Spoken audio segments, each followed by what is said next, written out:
Hello, book friends. It is one of my favorite reading months of the year. I am here to share my March pile of possibilities full of middle grade books, mysteries, and lots more. Grab yourself a cuppa and let's see what I'm hoping to read in March.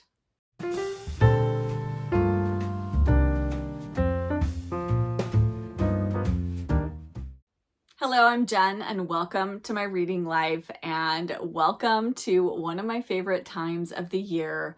I love middle grade March and March Mystery Madness. And there are other read-alongs going on in March. I know we have March of the Mammoths. There is the Irish Read-along. There is so much to enjoy in March if you want to participate in reading things alongside other readers out there. Join one, join them all, join none of them and just read what you want. It's still a lovely, lovely reading month ahead of us, full of whatever it is we want to make it. And I am here today to share my very big, maybe too big, pile of possibilities for March. Let me take a sip of my tea and then we are going to get right into the books. I want to start off by saying that I have more piles of books around my reading room than even what I'm about to share with you right now. So don't think that this is just it. There could potentially be a lot more books than my March reading. I do tend to read quite a bit in middle grade March just because I find that middle grade books are fairly quick to get through. So I tend to make a bigger pile, even if it's of course, always bigger than I could ever possibly read. So I've tried to narrow things down a little bit here, and I'm going to start off with the books that I am reading for buddy reads, group reads, read-alongs, all that good stuff. So let us get into those books first, and then I have a few different categories, and we will go through those after that. Up first, of course, is our pick for the Cozy Reader Book Club for March, and we are reading The Little Gray Men by B.B. And this is a bit of a fantasy middle grade novel. It says, on the banks of the Folly Brook, inside an old oak tree, live the last three gnomes in Britain, Sneezewort, Bald Money, and Daughter. Before their fourth brother, Cloudberry, disappeared upstream seeking adventure, they lived happily and peacefully among their woodland friends. But now spring has come and the brothers have started thinking about spending the summer traveling upstream to find Cloudberry. Before long, they've built a boat and set off for unknown lands where they find themselves involved in all kinds of escapades with new friends, wood mice, water voles, badgers, as well as enemies, two-legged giants. So I am very much looking forward to this. I think if you like books like The Wind in the Willows, this might be a good book for you. I don't know, I haven't read it, but I'm excited to start it. And there's still time to join the Cozy Reader Book Club. So if you want to read The Little Gray Men along with us, we are meeting on the 21st of March, so head down into the description box. I always have the link to our Substack. Join that and you'll be added to our mailing list to get the information for the discussion. Very much looking forward to this one. And a book that is not a middle grade book that I am reading in March is the book we picked to read with my Gilded Age buddy read group. And we are going to read Shadows on the Rock by Willa Cather. I'm so excited to be reading my second Willa Cather. We read My Antonia last year, and this is a historical fiction. It's set in 1697 in Quebec, and we are following 12-year-old Cecile Auclair. Quebec is home, but it is also a place of exile for many of its settlers because it's so remote that it's difficult to get in and out of during the winter months. In this, we follow Cecile over the course of a year, and it says, Cather gives us a spellbinding work of historical fiction in which great events occur first as rumors and then as legends, and in which even the most intimate domestic scenes are suffused with a sense of wonder. I am very much looking forward to this and to reading another Willa Cather novel, so looking forward to reading and discussing this with my Gilded Age buddy read friends. And lastly, and this just came up within the past week or so, but Kate Howe was talking about a book that she wanted to read that I also had on my pile of possibilities. And so I reached out to her and we're going to buddy read this together. And that book is A Strange Thing Happened in Cherry Hall by Jasmine Warga. I loved Other Words for Home by Jasmine Warga. I read it quite a few years ago now. I'm probably due for a reread, but I've been wanting to read more by her, and this one sounds fun. It sounds like a bit of a mystery. There's a young boy and he works in a museum and he sees a floating girl, and she very much resembles the girl that is in this painting that has been stolen. And I think we follow along with him as he tries to solve the mystery of the painting and the floating girl. I am always looking for new, good middle grade mysteries, and I have very high hopes for this one. So I am planning to check the audiobook out from my library, and yes, can't wait to get that one and then chat about it with Kate. Now, let us get into the books that I have pulled out to fit the middle grade March prompts. I just pulled one book for each prompt, and I actually did a special video for my Patreon where I shared with them the 2 books that are at the top of my list for each of the prompts, but I decided to just share with you my number 1 pick for each prompt that I'm hoping to read, because I have a bunch of other books I want to talk to you guys about as well. So I'm going to share those with you right now. And the first prompt is a book with a name in the title. And for that, I have picked What Katie Did by Susan Coolidge. And in this, we are following 12-year-old Katie Carr. She's got big plans for her life. She's the oldest of 6 children. She's got lots of imagination. She dreams of being an artist, saving lives, leading crusades. And then a serious accident requires a long convalescence. And so Katie is cooped up inside. Unfortunately, her cousin Helen, who is well accustomed to the frustrations of being in the sick room, is on hand to inspire Katie and set an example of patience and generosity. So I'm very much looking forward to this. It sounds very nostalgic and reminiscent kind of books like Pollyanna, Understood Betsy, Anne of Green Gables, things along that line. I'm very much here for this. And I love a good young female protagonist in middle grade books. The next prompt is a book with books on the cover, and for that I picked Escape from Mr. Lemoncello's Library by Chris Grabenstein.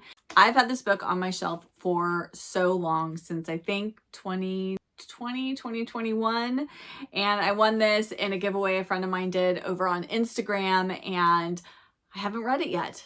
And I really want to. My son has read this entire series and really enjoyed it. And so I really want to give the first book a read. It's all about like games and puzzles. And there is a young boy, Kyle Keeley, and he is very good at playing board games. And when he finds out that the town's new library has been designed by the world's most famous game maker, and that there's an invitation-only lock-in to like open the new library, he wants to take part in this. And so he does, and then I guess they have to figure out how to get out of the library. So how to escape from Mr. Lemoncello's library. Very much looking forward to this. I love puzzly type kind of mystery game books, so this seems right up my alley. The next prompt is a historical fiction, and for that I picked The Door in the Wall by Marguerite D'Angeli. And this says, I'm just going to read you the little quote on the back, the little blurb. It says, "The bells clang above plague-ridden London as Robin lies helpless, cold, and hungry. He calls, but the servants have fled and no one answers. Then in the passage he hears strange steps. This is the story of Robin, a noble son, a cripple who can never ride a horse to battle like his father." I guess we're just going to follow Robin and his story. So very curious about this one. It won the Newbery. I've heard numerous booktubers talk about this book and really loved it. So I'm excited to get to this one. And the next prompt is to read a book that features siblings. And for that, I have picked The Children Who Lived in a Barn by Eleanor Graham. This is the Persephone edition of this book. Yes, Persephone has a middle grade title available. I don't know if they have more. They might. All I know about this book is that there is this group of siblings and their parents have left them and they live in a barn. And we're going to follow along and see what happens to them while they try to take care of themselves living in this barn. And this was published, I believe, in the 1930s. Yes, originally published in 1938. It sounds wonderful and I am very much looking forward to this one. I really, really, really want to read this, so I'm hoping I get to it in March. Sounds fantastic. And then the final prompt for middle grade March is to read a book by a BIPOC author. If you don't know what BIPOC stands for, it stands for Black, Indigenous, or Person of Color. And so you are to read a book by someone who qualifies as BIPOC. And for that, I have picked A Single Shard by Linda Sue Park. Again, another Newbery winner. And this is about Tree Ear, and he has a dream. He wants to study under a master potter named Min, but you can't just walk up to a master potter and ask him to teach you his craft, especially not if you're an orphan like Tree Ear. So first, Tree Ear must prove he is worthy of Min's time and teaching. So he asked the honorable master if he can work with him without pay for the privilege of being near such talent. So we're going to follow along with Tree Ear as he learns from this master potter, and I've heard wonderful things about this book, and I'm very much looking forward to it. Next up, I have some middle grade books that I checked out from my library, and this is just a random assortment of books that all kind of sounded good to me, and I thought, well, I will check them out and hopefully get to a few of them. So I'm just going to share my library stack with you all. And first up, I have Astrid the Unstoppable by Maria Parr. A number of you have recommended this book to me because you have said it is a read-alike for Pippi Longstocking. And in this, we are following Astrid, of course. She loves to spend her days racing down the hillside on her skis or sled, singing merrily as she goes and drinking hot chocolate made from real chocolate bars with her grumpy best friend and godfather, Gunvald. She just wishes that there were other children to share her hair-raising adventures. But her world's about to be turned upside down, first by the arrival of a family with children to her village, and then by a mysterious woman whom everyone but Astrid seems to know. So we're going to follow Astrid as she navigates a bunch of changes going on in her life. And there's a quote on the front that says, "Delightful and moving," and I love that. I'm here for this. Can't wait to read this one. And the next book I checked out from the library is Each Little Bird That Sings by Deborah Wiles. And I checked this out because Kate Howe has talked about this book for quite a few years, and she just mentioned it again recently, and I thought, oh, I really want to read this. In this, we're following Comfort Snowburger. She is an explorer, a recipe tester, and a funeral reporter. She's grown up in a funeral home, and she knows how to deal with death, or at least she thinks she does, until great-great-aunt Florentine drops dead just like that, and everything starts going wrong. That's all I'm going to read. I trust Kate. I know the types of books she likes to read, and so I think I am going to love this one. This is very high on my want to read list. Next up, I have two books by the same author. First is the book that is one of the sequels, or not really a sequel, but just kind of part of the same series of books as one of my favorite epistolary middle grade books. And I checked out Regarding the Trees by Kate Cleise. I adore Regarding the Fountain. It is such a fun epistolary middle grade book if you've never read it. And this one is no different. So it has all kinds of different types of epistolary. I mean, it's got, like you can see here, kind of newspaper articles, it's got memos, it's got letters, it's got minutes from meetings, all kinds of things. And I'm very much here for Regarding the Trees. In this one, we're back at the same school, Geyser Creek Middle School, and the principal wants to trim the trees. And it sounds like maybe that simple request turns out to be not so simple, and we're going to go from there. Very much looking forward to this one. These books are so fun, and I like Kate Cleise's writing style. And then Kate Cleise has another standalone book, and this is a mystery, so I definitely wanted to check this one out too, and that is Letters from Camp. And in this one, we are following brother-sister pairs who arrive for the first season at Camp Happy Harmony. They're almost too busy fighting with each other to notice how strange the camp really is. But their tune changes as they take in the bizarre songs and uniforms, the chores they're expected to perform, like renovating buildings and cleaning septic lines, and the vile and potentially poisonous food served in the Wisteria cafeteria. And then it says, oh, and meanwhile, someone is trying to murder camp postmaster Lyle Splink, the only normal adult around. So yes, we are going to follow along with the story. Again, it's done in a similar style to the Regarding the ... series. So I am excited to try this one as well. That sounds very fun. And then lastly, I picked up this book because I don't know why I have never read more books by this author, because this author's most famous book is one of my very favorite middle grade books. And that book is The Westing Game by Ellen Raskin. And I have picked up The Tattooed Potato and Other Clues, also by Ellen Raskin. I don't really know anything about this other than that it looks like a mystery. And it says, Dickory Dock has come to 12 Cobble Lane to take the job as painter's assistant. The townhouse might look charming and quaint, but inside its red brick walls lurk suspicious characters, multiple mysteries, and one very eccentric portrait artist named Garson. And after encountering a few of the odd individuals lurking there, she soon discovers that things are not as they seem. Clues abound, and suddenly Dickory finds herself assisting Gerson, the master of many disguises, not in art, but in crime solving. Can Dickory untangle the web of mysteries within mysteries and discover the true secret hiding on Cobble Lane? Very excited for this. Has anyone else read this? Know anything about it?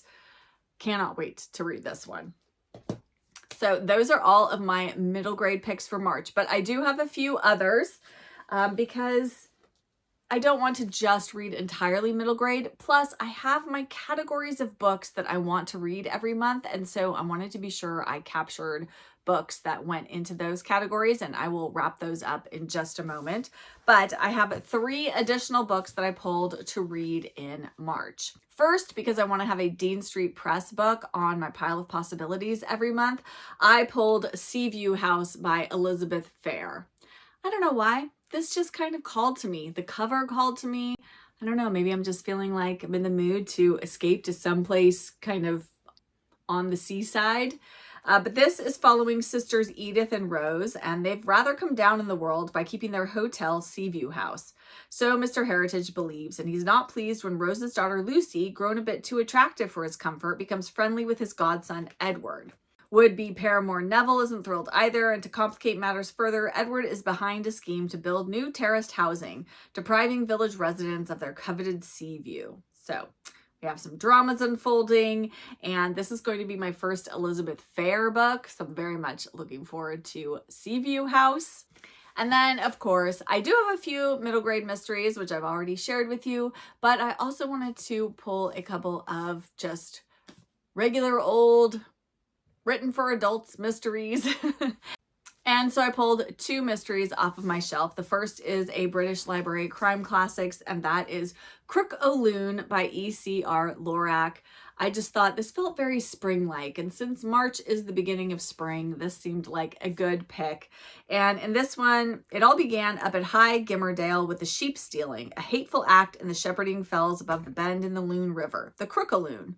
Then came the fire at Aikengill House, and with the leaping of the flames, death, disorder, and dangerous gossip came to the quiet moorlands. Visiting his friends the Hoggets while searching for some farmland to buy up ahead of his retirement, Chief Inspector Robert MacDonald's trip becomes a busman's holiday when he is drawn in to investigate the deadly blaze and the deep-rooted motives behind the rising spate of crimes. So yes, I understand that Robert MacDonald is E.C.R. Lorac's recurring detective, so I'm excited to meet him for the first time in this book, but looking forward to this one.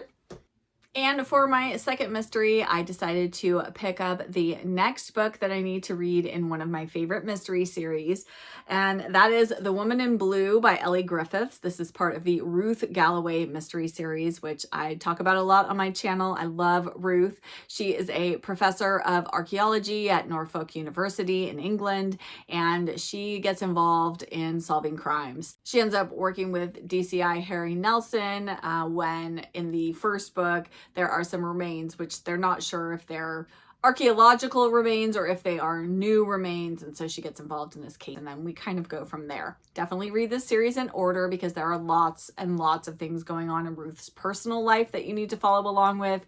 But I'm excited to get to this one. It sounds like in this one, there is a woman who is found dead. And before that, Ruth's friend Cathbad sees a woman in a white dress and a dark blue coat standing alone in the local cemetery one night. And he takes her as a vision of the Virgin Mary.